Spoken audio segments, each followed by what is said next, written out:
Hello guys and welcome to another Oli's on the Ball video. This is a bit of a new one. Obviously footy season finished, now we're into the cricket season, but in between, I'm going to put this video out, a bit of a longer video. Anyway, let's get into it. Ranking the 2023-24 Premier League stadiums.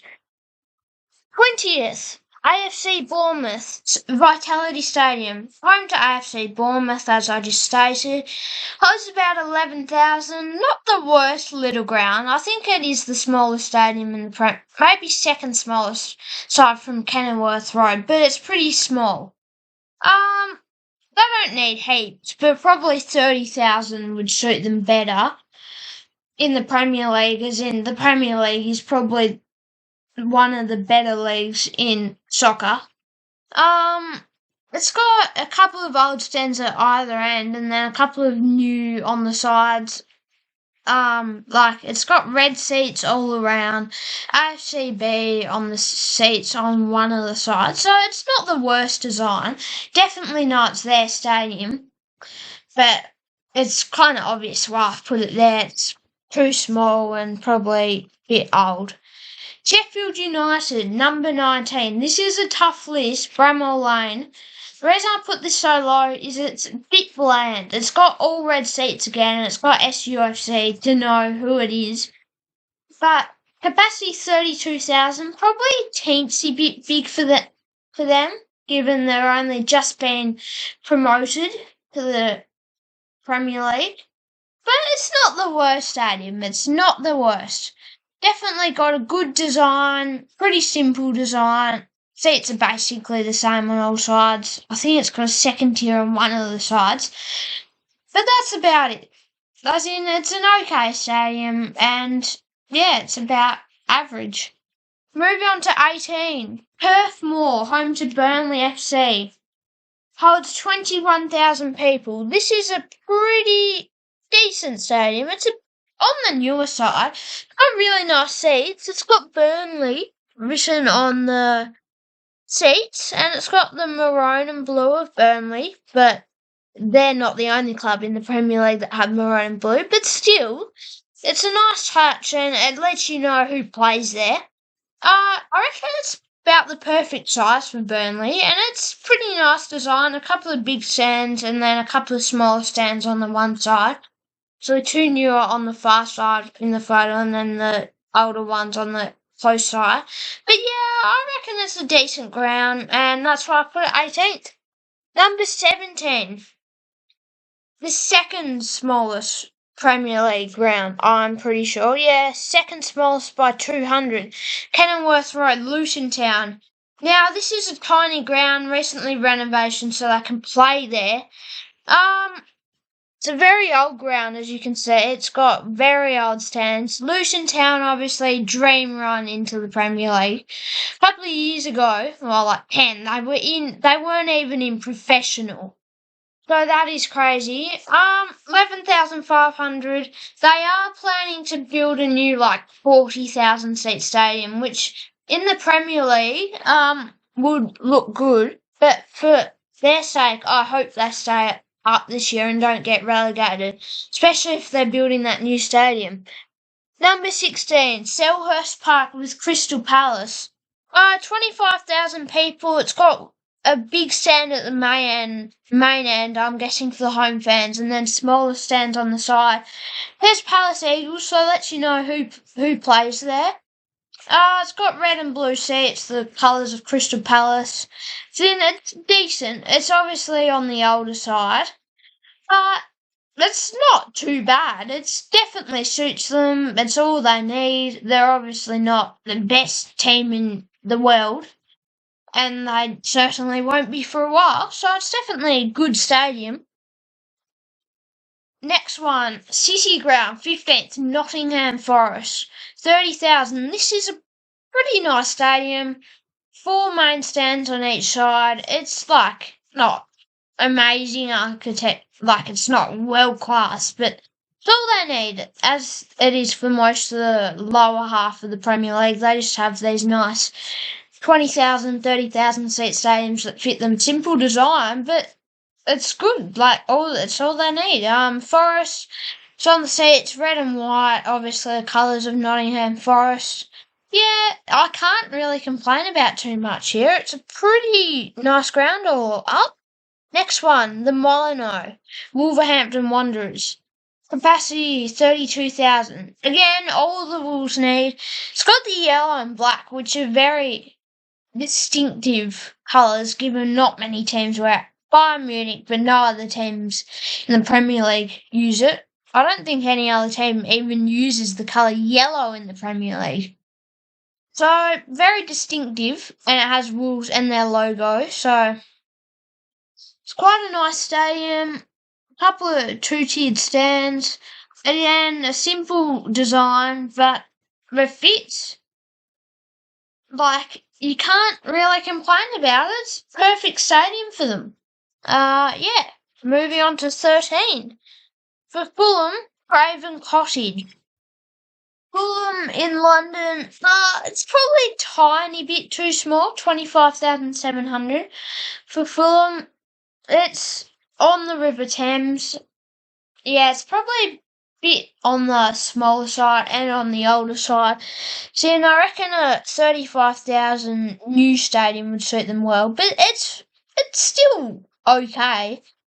Then it's a nice historical ground. It's got a nice stand over the far side, FFC, Fulham Football Club.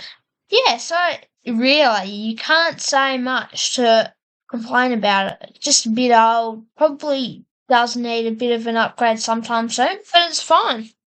Moving on to number 12. Now, I probably should have put this a bit higher, I think, but I'll put it at number 12. I'll change my mind if I need to.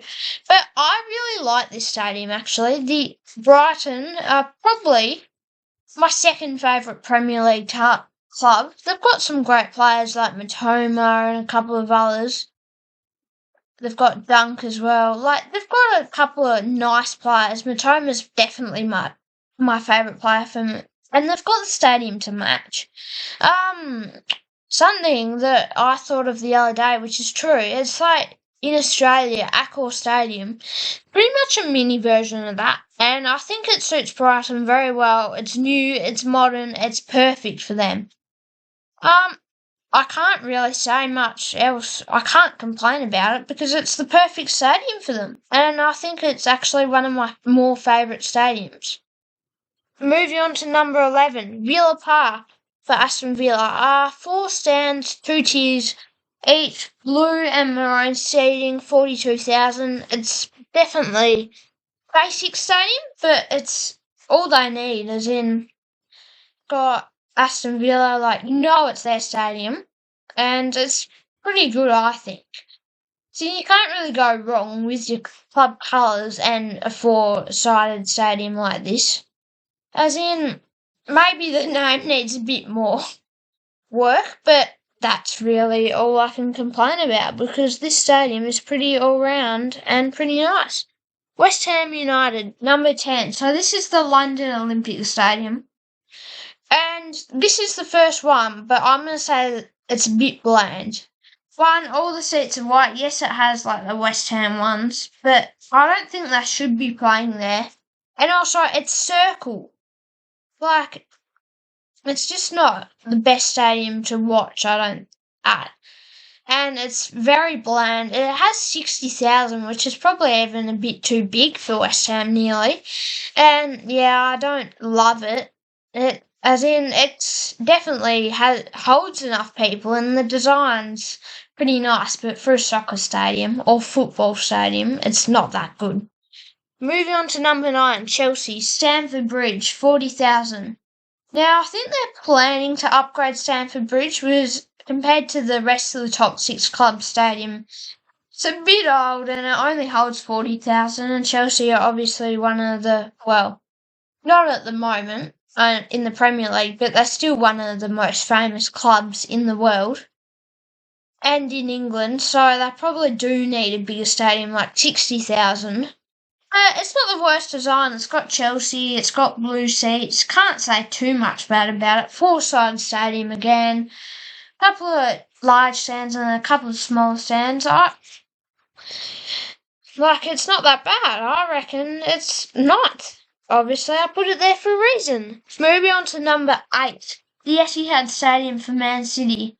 The design isn't it's not the most amazing, but I reckon they'll build a new stadium pretty soon, given it holds 50,000, which for Man City is probably a bit on the smaller side. And also the fact that they're one of the world's best clubs now. They probably want a better stadium than the Etihad. But it fits them. It's a nice enough stadium. It's not too bad, so I'll chuck it in number 8. Number 7, the Emirates Stadium. Now, if I thought about this, I probably could have put it a bit higher. But it's a pretty nice stadium. 60,000, fits Arsenal perfectly. 3 tiers pretty much all round. Nice design. In London. It's a pretty nice stadium. It's like, can't really say too much about it. Looks pretty good. Moving on to number 6.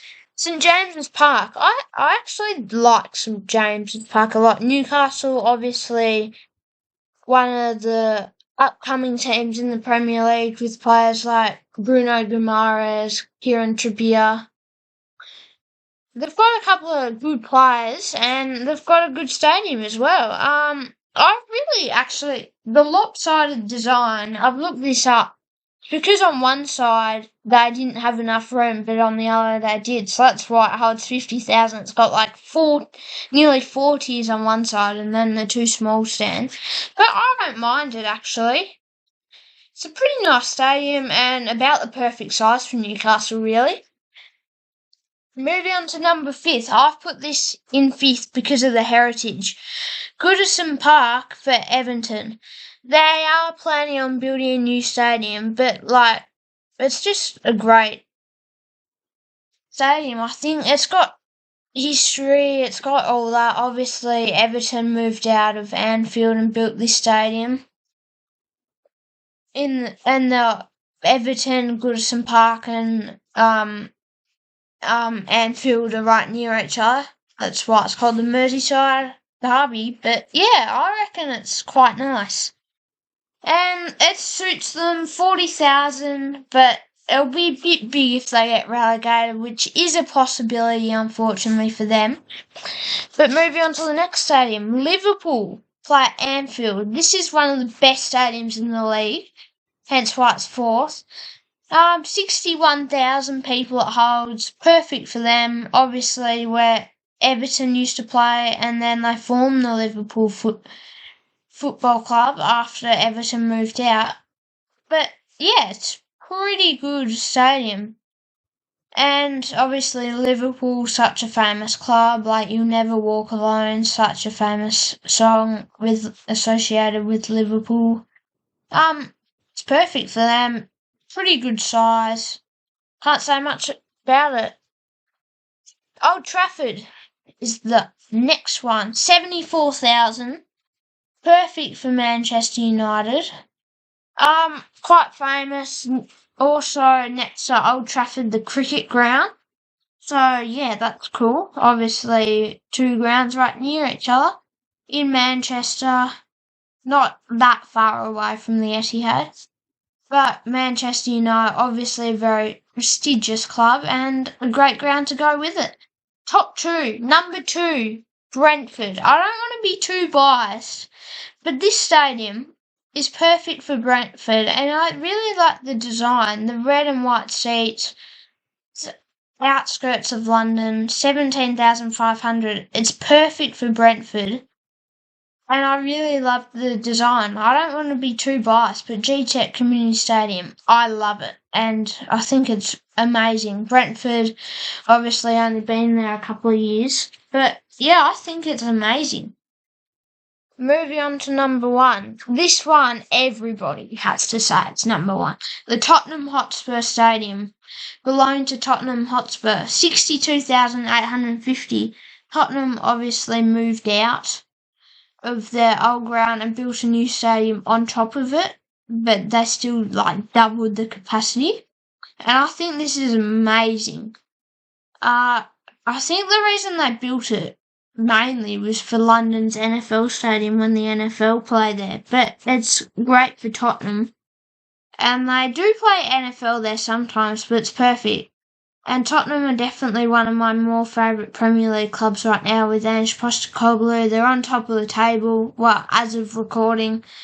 And I think it's great. So that's my number one. I might have to do a championship one or something next. Anyway, thanks for watching Ollie's on the Ball and see you next time. Bye!